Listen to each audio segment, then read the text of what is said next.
Hello guys, magluluto tayo dyan ng pancit canton. Simpleng pancit canton lang, kaya meron tayo dyan sibuyas, bawang, at saka mga gulay, saka seasoning. Yan. Magigisa tayo ngayon ng ating gulay. Pero sasangkutsahin muna natin yung ating manok. Ayan, nag-init na yung ating lagyan na natin, sangkutsahin muna natin yung ating manok. Ayan. Kaya muna natin siya dyan ng mga 5 minutes. Balikan natin. Ayan, medyo nasangkot na natin yung ating chicken na pampalasa. Kaya pwede na natin lagay yung ating iba pang sibuyas at bawang. Ayan guys. And then, hayaan natin mag-isa-gisa pa ng kaunti at balikan natin ulit ng mga 3 minutes. Ayan, mukhang gisado na ang ating sibuyas at bawang, kaya pwede na natin ilagay ang ating gulay. Pwede na natin ng carrot at beans. Ayan, para masama siya sa gisa. Ayan guys.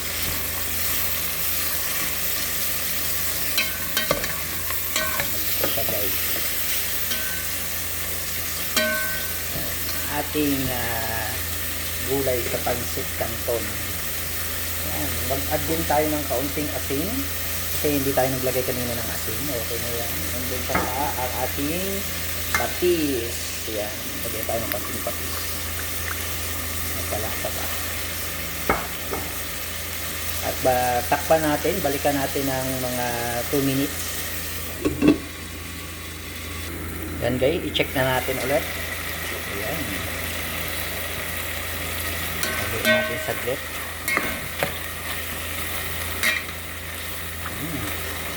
Mabilis lang maluto yan, kaya pwede na natin ilagay ang ating repolyo.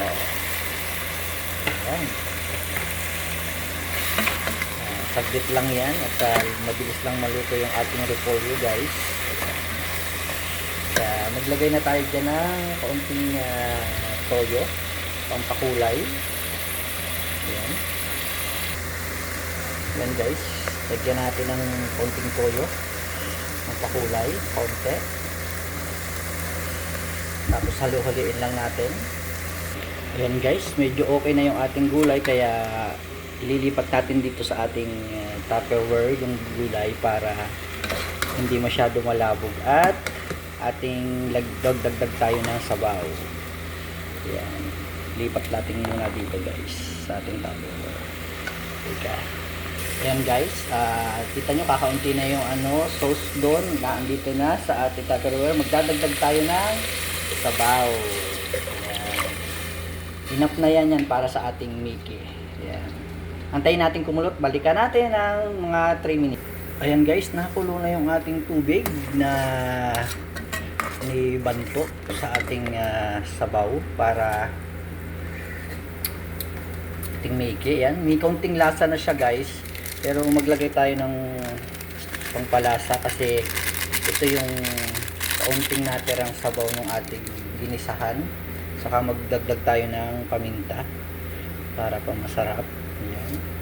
So, ilagay na natin yung ating Mickey. Ayan.